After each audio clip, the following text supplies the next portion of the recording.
नमस्कार, welcome to financial management classes. और इस क्लास में हम sources of long term finance जो है उसमें से एक मेन टॉपिक डिवेंचर के बारे में हम पढ़ रहे हैं। Sources of long term finance में पहला जो टर्म है वो इक्विटी शेयर है। इक्विटी शेयर के बारे में हम उसी चैप्टर में चर्चा कर चुके हैं। इस चैप्टर में हम डिवेंचर के बारे में, डिवेंचर की मीनिंग क्या होती है और इसके टाइप क्या क्या होते हैं, कितने तरह के डिवेंचर होते हैं। मैं इसका डिस्कशन इसलिए भी कर रहा हूँ क्योंकि ये डे टू डे अपने अफेयर्स में भी आते हैं। आपने इसको सुना होगा, debenture is a unit of loan amount. मतलब आप कंपनी को लोन दे रहे हैं। अगर आपने डिवेंचर सर्टिफिकेट खरीद लिया, अगर 100 रुपए के डिवेंचर सर्टिफिकेट है, अगर आपने 100 खरीद लिया तो वो जितना पैसा गया वो लोन हो गया कंपनी के नाम। आप जो है कंपनी के डेटर हो गए, कंपनी डेटर हो गई, आप क्रेडिटर हो गए।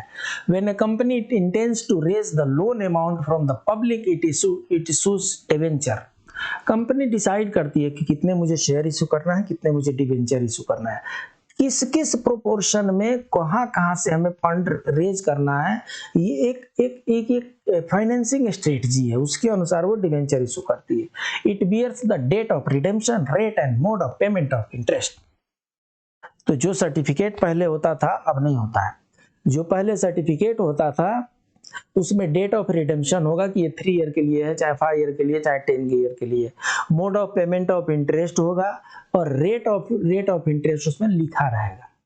अभी क्या होता है, अभी जितने भी डिवेंचर हैं वो सब इक्विटी शेयर की तरह ही डीमेट फॉर्म में, डीमेट अकाउंट में डिजिटल फॉर्मेट में होते हैं। सिर्फ लिखा रहेगा आप पे रिलायंस डिवेंचर 100 ऐसे कुछ लिखा रहेगा, मुथूट फाइनेंस एनसीडी 100 ऐसे कुछ लिखा रहेगा, आपके अकाउंट में लिखा रहेगा, बस इतना ही है। जैसे पासबुक में लिखा रहता है पैसा, वैसे ही डीमेट अकाउंट में लिखा रहेगा। आप उसको बेच सकते हैं, खरीद सकते हैं, सब ट्रेडिंग कर सकते हैं। A debenture holder is the creditor of the company.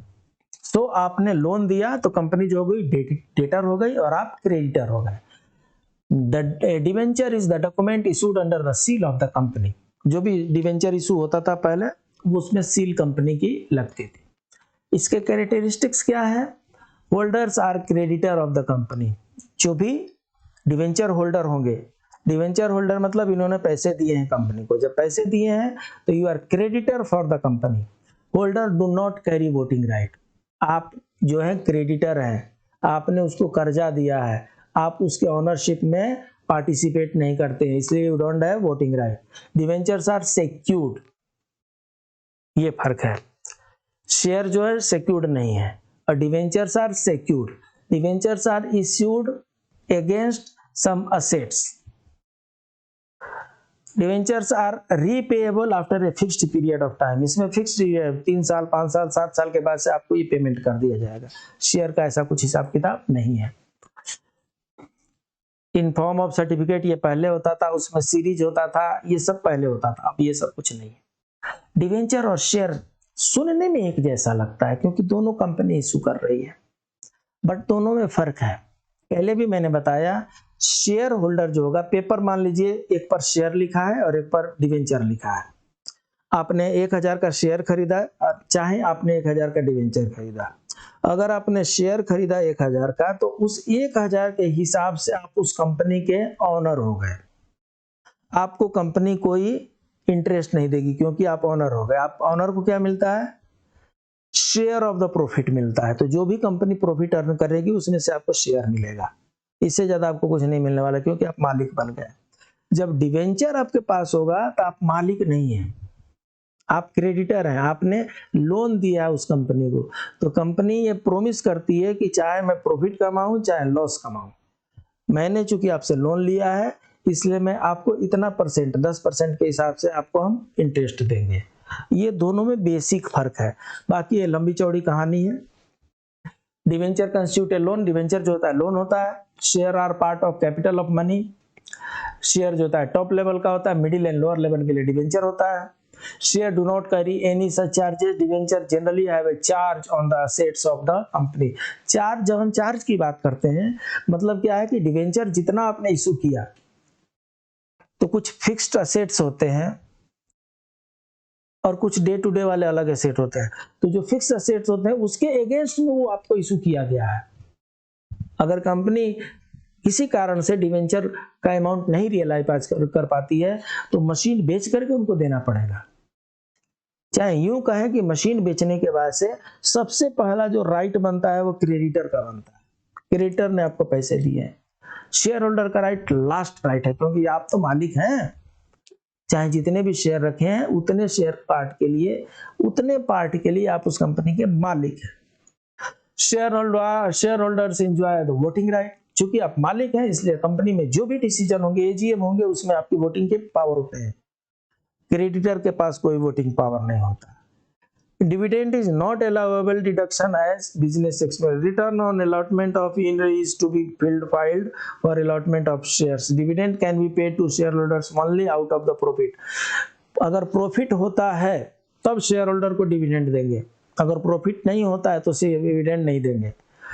Debenture में क्या है, प्रॉफिट हो चाहे ना हो, आपने जो प्रॉमिस किया है रेट ऑफ इंटरेस्ट उतना आपको पे करना है। तो ये डिवेंचर और शेयर में बेसिक डिफरेंसेस है। अब डिवेंचर का जो है 1 2 3 4 क्राइटेरिया, और इस 4 क्राइटेरिया के बेसिस पर 2 करके 8 तरह के डिवेंचर इशू करती है कंपनी। सिक्योर्ड में secured debenture, unsecured debenture. Secured debenture वो होता है जो किसी फिक्स एसेट के अगेंस्ट में इशू किया जाता है, वो सिक्योर्ड हो गया। अनसिक्योर्ड डिवेंचर में ऐसा नहीं होता है। टेन्योर के हिसाब से देखा जाए तो एक रिडीमेबल होता है, एक इरिडीमेबल होता है। रिडीमेबल पर 2 साल, 4 साल, 5 साल, 10 साल का पीरियड लिखा रहेगा कि इतने साल में आप पैसा वापस ले लीजिए, और इरिडीमेबल में कुछ टाइम नहीं लिखा होता है। आपकी जब इच्छा पड़ती है आप बोलिए कंपनी को कि अब मुझे आपका ये नहीं रखना, आप ये अपना सर्टिफिकेट ले लो, मेरा पैसा दे दो। कन्वर्टेबिलिटी की जब बात है तो कन्वर्टेबल भी डिवेंचर होते हैं और नॉन कन्वर्टेबल डिवेंचर ही होते हैं। वैसे आजकल सारी कंपनियां नॉन कन्वर्टेबल डिवेंचर लेकर के आती है, जिसको एनसीडी कहते हैं। जब कन्वर्टेबल डिवेंचर होगा तो उसमें ये ऑप्शन रहेगा कि आप जब चाहें अपने डिवेंचर को शेयर में कन्वर्ट कर सकते हैं। जब आपके पास ऑप्शन रहेगा कि डिवेंचर को शेयर में कन्वर्ट कर दें तो कन्वर्टेबल डिवेंचर हो जाएगा वो। एनसीडी में कंपनी आपको परमिट नहीं करती आपको डिवेंचर को शेयर में कन्वर्ट करने के लिए। आपका डिवेंचर है, आपको पैसा देगी वो। रजिस्ट्रेशन के हिसाब से देखा जाए तो रजिस्टर्ड डिवेंचर होते हैं, बियरर डिवेंचर होते हैं। अब बियरर डिवेंचर खत्म हो गया है, जब से डीमेट में आया है बियरर डिवेंचर खत्म हो गया है। सब कुछ रजिस्टर्ड ही है। आपके नाम पर आपका पैन होगा, आपका डीमेट अकाउंट होगा, उसी डीमेट अकाउंट में डिजिटल फॉर्म में वो आ जाएगा, क्रेडिट हो जाएगा, और बेचेंगे तो डेबिट हो जाएगा। तो इसलिए अब बियरर डिवेंचर का सवाल नहीं उठता है।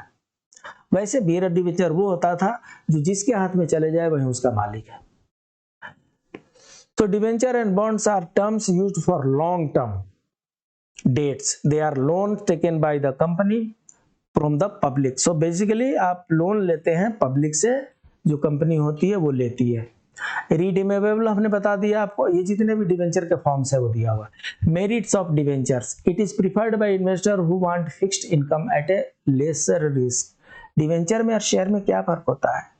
शेयर में आपके इनकम ज्यादा हो सकते हैं बट उसमें रिस्क बहुत है। मार्केट अगर नीचे गई तो आपका वैल्यू ही नीचे चला जाएगा, इनकम कहां से होगा? तो शेयर मार्केट में रिस्क ज्यादा है और शायद इसीलिए किसी किसी को रिवार्ड भी ज्यादा मिलता है। डिवेंचर में कोई रिस्क नहीं है, फिक्स है, मैंने आपको पैसे दिए हैं और आप मुझे इंटरेस्ट देंगे। Debentures are fixed charge funds and do not participate in profits of the company.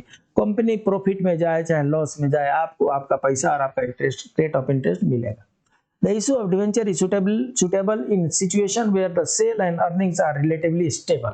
जहां पर सेल और अर्निंग लगभग स्टेबल हो। क्यों स्टेबल हो? क्योंकि आपको पेमेंट स्टेबल करना है, इसलिए आपको इनकम भी स्टेबल होना चाहिए। Financing through debenture is less costly as compare to the cost of preference और इक्विटी शेयर। कहने का मतलब यह है कि जब कॉस्ट हम पढ़ रहे थे, कॉस्ट फाइनेंसिंग, तो उसमें हमने देखा था कि फाइनेंसिंग के कितने चार्ज कॉस्ट लग जाते हैं।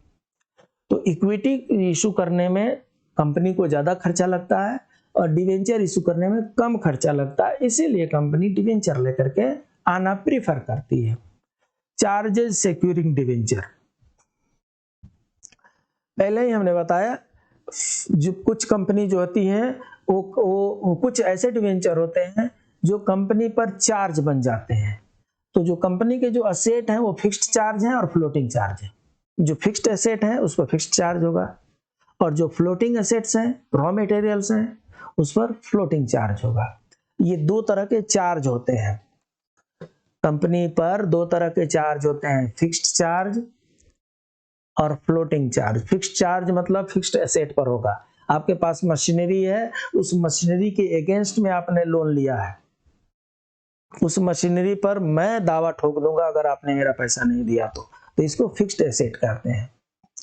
और अगर फ्लोटिंग चार्जेस लेना हो तो फ्लोटिंग में रॉ मटेरियल जो यूज हो रहा है उस फ्लोटिंग पर फ्लोटिंग के अगेंस्ट में आपने मुझसे पैसे लिए हैं, अगर आप मेरा नहीं देंगे तो जब चाहे मैं वो रॉ मटेरियल का सप्लाई रुकवा दूंगा, बोलूंगा नहीं मेरा पहले पैसा दे दीजिए। अगर सिक्योर्ड है तो सिक्योर्ड होगा तो ये फिक्स्ड चार्ज पर चाहे फ्लोटिंग चार्ज पे होगा। डेफिनिट प्रॉपर्टी पर होगा, जैसे बिल्डिंग, मशीनरी, ये जो भी होगा ये फिक्स्ड पर होगा। Company cannot deal with such property freely, it can be sold without the consent of the holder। अगर कंपनी ने कुछ चार्ज क्रिएट कर दिया है तो बिना डिवेंचर होल्डर के परमिशन के उस मशीनरी को, उस असेट को कंपनी बेच नहीं सकती है, परमिशन लेना पड़ेगा। Again, in the winding up of the company, the holder of a debenture secured by fixed charge ranks as the secured creditor in respect of debt due to him। जब भी winding up होगा, winding up मतलब company जब बंद होगी, जब company बंद होगी तो कंपनी के बेचने वगैरह से, उसके डिस्पोज ऑफ करने से जो कुछ भी प्राप्त होगा फंड कैपिटल, उसमें से पहला राइट जो होगा वो डिवेंचर होल्डर का होगा, क्योंकि डिवेंचर वाला का चार्ज बनता है कंपनी में। तो इस तरीके से हमने डिवेंचर के बारे में विस्तार से अध्ययन किया। इक्विटी शेयर के बारे में हम पहले पढ़ चुके हैं, डिवेंचर का हमने विस्तार से अध्ययन किया। फिर मिलते हैं अगले क्लास में, तब तक के लिए नमस्कार।